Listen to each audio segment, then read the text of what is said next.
Olá, meus irmãos, paz do Senhor a todos, bem-vindo ao canal Voz Profética SP. O título da mensagem de hoje é Jesus, o Deus Desconhecido. Jesus, o Deus Desconhecido. Lembrando mais uma vez, se é inscrito, deixa o seu like, seu joinha. Se não é, se inscreva, divulgue e evangelize com esta mensagem.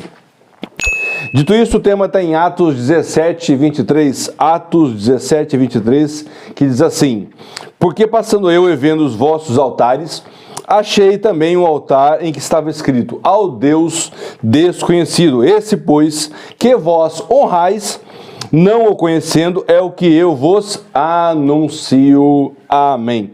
Irmãos, quem fala essa frase, quem fala essa passagem é Paulo. Irmãos, naquela época, Atenas, ela era uma das cidades mais influentes do mundo. Era uma cidade onde você tinha ali o centro da filosofia, o centro da arte, da religião, tudo era como um modelo saindo de Atenas. E nesse cenário, Paulo vê um altar dedicado a um Deus desconhecido. Ele usa esse altar para anunciar o Deus verdadeiro. Qual é o contexto dessa história? Paulo chega em Atenas, ele fica meio perturbado, porque lá tinha muitos deuses, muitas divindades, muitos ídolos. Era uma cidade muito idólatra, né? Então ele fica meio perturbado, incomodado com essa situação. E aí ele começa a pregar, começa a falar, primeiro na sinagoga. E diz a Bíblia que lá ele falou para judeus, para gentios, e falava para todos que queriam escutá-lo. Lá na sinagoga tinha alguns filósofos de outras linhas. Eu não vou entrar nesse tema agora, porque é mais complexo, mas esses filósofos de outras linhas de pensamento levaram Paulo para falar no Areópago. O que é Areópago? Areópago era como se fosse um conselho, era como se fosse um tribunal superior, um tribunal supremo. Levaram para pregar lá. E lá ele começa a falar de Jesus, da mesma maneira, né?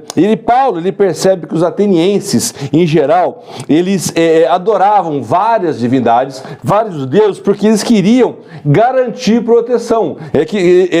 Que todos os deuses fossem abordados para que não ficasse nenhum espaço sem uma cobertura. É isso que ele falou. Então ele vê um altar ao Deus desconhecido. Ele imagina, olha, mesmo não tendo conhecimento, eles levantaram um altar para cobrir um suposto espaço, né? Aí eu pedi proteção para isso, pedi proteção para aquilo outro. Bom, será que eu pedi para tudo? Eu vou levantar um altar aqui ao Deus desconhecido, porque se faltou alguma coisa, esse Deus desconhecido vai me proteger. E aí Paulo, como ele começa a pregar em cima disso, ele não começa a falar mal dos outros, ele não condena a religiosidade daquele pessoal, dos atenienses. Ao contrário, ele utiliza essa situação como uma ponte para pregar o evangelho de verdade. Ele usa essa situação para mostrar quem é Jesus. Ele percebe que o ser humano, isso é verdade, precisa, buscar uma espiritualidade, precisa buscar a espiritualidade em uma direção. Muitas vezes a pessoa está sem direção e vai usar esse tipo de argumento.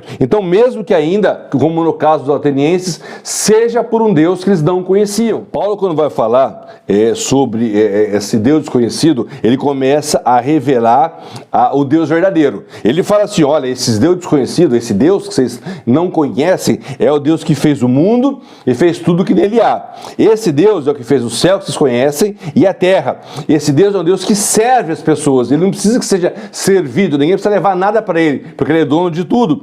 É um Deus que não precisa de nada que vocês vão oferecer já não seja e já não tenha. E ele fala assim, ele que dá a vida e ele que dá todas as coisas. Então Paulo apresenta o Senhor como um Deus soberano, um Deus criador de tudo e um Deus sustentador do universo. Que ele fala que ele não cabe em templos e ele não precisa de sacrifícios, que você vai fazer alguma coisa para ele. E ele é a fonte de toda a vida. Então ele começa apresentando. E ele continua, ele fala assim, olha, esse Deus é tão poderoso que de um só sangue ele fez toda uma geração. Ele fez acontecer os tempos que já estavam ordenados, que já estavam descritos.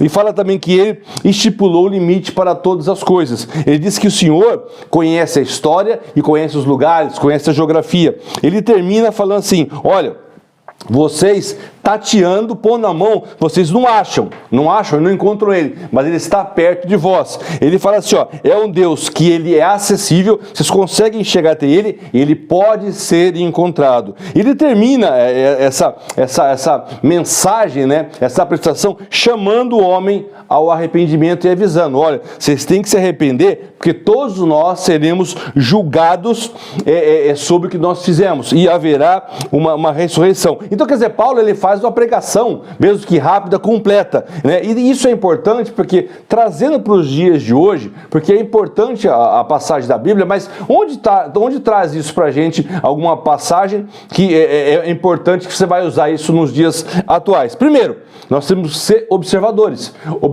olhar o que está ao nosso redor, sensíveis às oportunidades que o nosso próprio Deus ele cria. Isso é importante, porque Paulo viu ali, naqueles altares e naquela religiosidade dos atenienses, uma oportunidade, era um ponto de contato dele falar do evangelho, porque muitas vezes você está assim, num ônibus, por exemplo, no metrô, ou num carro, ou num churrasco da família, ou até no trabalho, e existe uma oportunidade de você falar, mas às vezes você se retrai, não sei, será que será que vou ser bem recebido?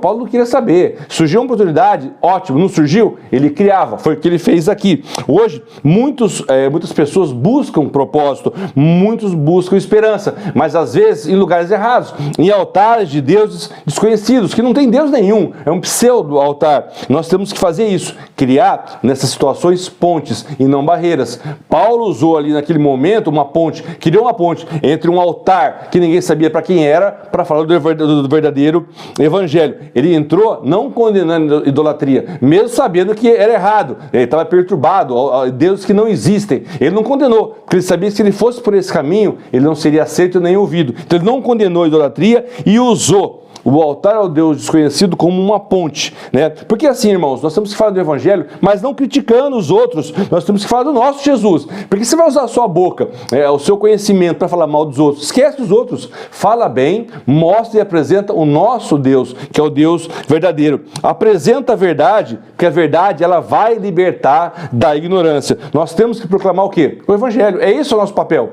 não é falar de outras coisas, né? De uma forma que seja fácil da pessoa compreender, de uma forma que seja relevante.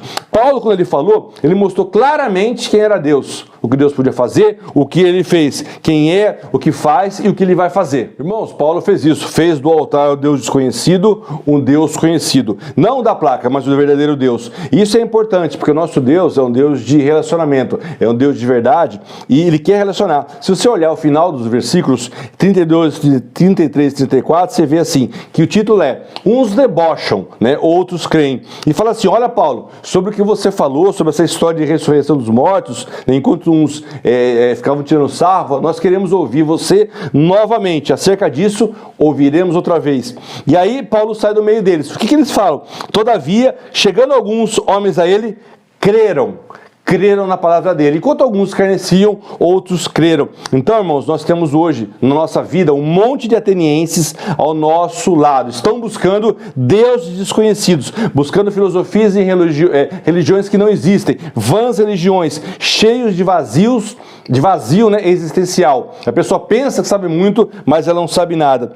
Não sabe nem o que estão fazendo aqui no mundo. Então, a verdade é essa. A nossa missão é a mesma de Paulo. A nossa missão é identificar essas oportunidades, apresentar Jesus, apresentar o verdadeiro Criador, sustentador, juiz e salvador do universo das nossas vidas. Amém. Essa é a palavra de hoje. Vamos fazer uma rápida oração. Senhor Deus, Pai de nosso Senhor e Salvador Jesus, graças te damos por essa palavra. Venha, Senhor, nos dar oportunidade de falar, Senhor, da tua palavra, do teu evangelho, Senhor, da tua oportunidade de salvação. Abençoa todos quanto eu estou ouvindo essa palavra. É o que eu te peço em nome de Jesus. Mais uma vez, se inscreva, divulgue e evangelize com essa mensagem. Que Deus abençoe você, sua família, Deus abençoe o Brasil e até a próxima, se Jesus não voltar. Até lá.